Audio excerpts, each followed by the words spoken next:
c'est la galère. Ah. Ok. Aujourd'hui, je voulais vous parler de la singularité. Alors, qu'est-ce que c'est? Je vais essayer de donner ma définition, en tout cas dans le champ, on va dire, professionnel, et dans la vie en général, une définition un peu selon moi, quoi. Il y a pas de... Je vais pas vous sortir le Larousse pour ça. Vous pouvez aller voir ça sur internet. Vous n'avez pas besoin de moi, en fait. Mais en tout cas, la singularité dans le monde du travail, ça m'intéresse. Et j'aimerais vous en parler là maintenant. Alors, c'est une balade qui monte. C'est une balade qui fait les jambes.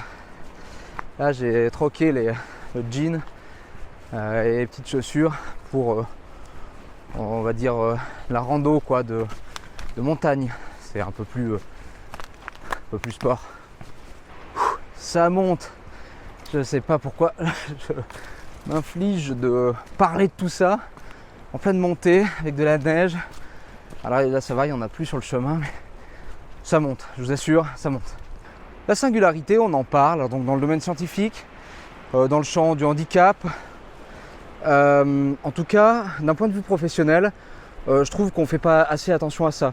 Alors bien sûr pour le handicap, mais même en réalité, en général, moi j'ai le sentiment qu'on ne fait pas attention en fait à prendre le temps d'aller à la recherche empathique de la caractéristique individuelle, de l'histoire, de la trajectoire d'une personne, d'une collaboratrice, d'un collaborateur, mais même pourquoi pas des collègues.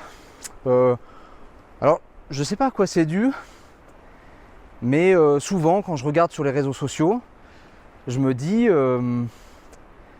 que c'est possible que ce soit en fait une espèce de standardisation de ce que l'on attend d'une personne dans le monde professionnel, alors qu'elle soit bien réglée selon les normes. Et alors là, premier paradoxe, en fin de compte, on est tous à la recherche dans le monde de l'entreprise du talent, de l'originalité, de la différence des caractéristiques, oui, de talent, de compétences distinctives pour une personne. Enfin, pour trouver cette originalité, pour trouver ce talent, il va falloir creuser.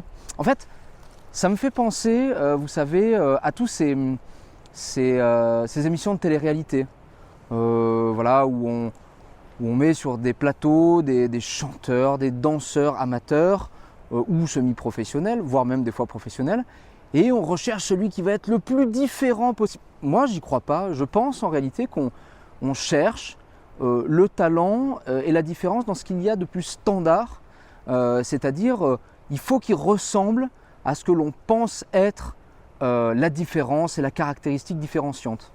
Je crois aussi que ça a un rapport direct, ce que je vous raconte là, avec l'authenticité. C'est un peu pour ça que je me suis mis à faire là des vidéos. En tout cas, j'essaye d'être le plus authentique possible. Ah oui, en vous proposant mes réflexions, et c'est pas parfait, c'est pas très monté en réalité, hein. Je vous les livre comme ça, puis bon, je mets les rushs bout à bout pour vous livrer ma pensée. Et je crois que, voilà, véritablement, sur les réseaux, à force de communication extrêmement saccadée, montée, corrigée, revue, maquillée, on a oublié d'être humain là. Et dans l'entreprise, j'ai malheureusement le sentiment que c'est la même chose.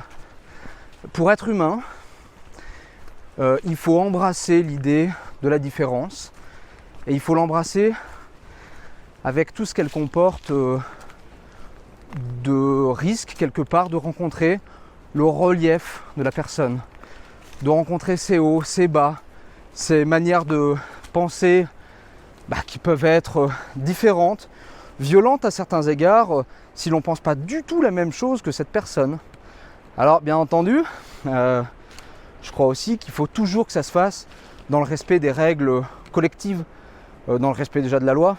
Je ne dis pas qu'il faut recruter Bonnie and Clyde ou qu'il faut collaborer avec le pire des dictateurs, Mais par contre, je crois sincèrement déjà que les collaboratrices, les collaborateurs ou les collègues dans les entreprises ne sont pas des dictateurs en puissance. Hein, voilà. Et puis surtout, je crois que l'idée en respectant le collectif, en allant vers l'authenticité, en livrant ce qui va bien, ce qui fonctionne, mais en livrant aussi ce qui pose problème. Ce qui est difficile, on a le droit de ne pas y arriver, mais on a le droit aussi de le dire. On a le droit de dire que c'est difficile, c'est contraignant, et c'est ça qui aide collectivement à aller plus loin, quand on accepte la différence et l'authenticité individuelle, bref, la singularité. Bon, voilà. Après cette séquence, la batterie m'a lâché. C'est tout moi ça. Il y a eu une éclaircie et hop, je me suis précipité dans la montagne pour randonner. Je ne m'y étais pas préparé, mais tant mieux. Comme je l'ai dit, c'est tout moi. Ce qui est censé être un défaut, c'est simplement une part de moi et il faut que je l'accepte.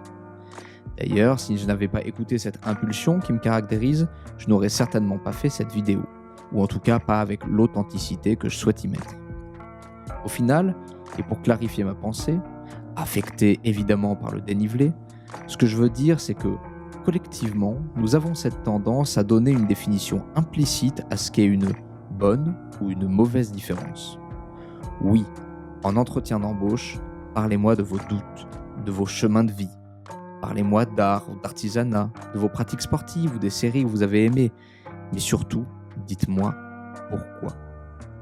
Pourquoi cela vous touche, pour que je puisse vous comprendre, entrer dans la mesure du possible et toujours avec respect et empathie dans votre univers, dans ce qui constitue votre singularité. Je parle ici de recrutement, mais c'est vrai pour n'importe quel entretien professionnel. Parlons de nous comme nous aimerions vraiment le faire, sans nous laisser piéger par le filtre de la désirabilité sociale. Vous êtes beau dans ce que vous avez de plus profond. Ce qui m'intéresse, ce n'est pas cette couche superficielle que l'on retrouve partout sur les réseaux. Non, elle ne m'intéresse pas. D'ailleurs, je crois que c'est un acte politique de sortir de cette manie communicante. Dépolluons Internet de cette aberration mécanique et remettons de l'empathie dans toute sa complexité humaine. Aimez-vous comme vous êtes, même si ce n'est pas facile, et essayons ensemble de ne plus accepter de ne pas l'être. Voilà, soyons ce que nous sommes vraiment, sincèrement. N'ayons pas peur de partager nos histoires de vie. Dans ce monde difficile, c'est peut-être l'un des derniers éclats qu'il nous reste. Bon, je vous dis ça, mais j'ai moi-même du mal à l'appliquer. Alors, faites ce que vous pouvez.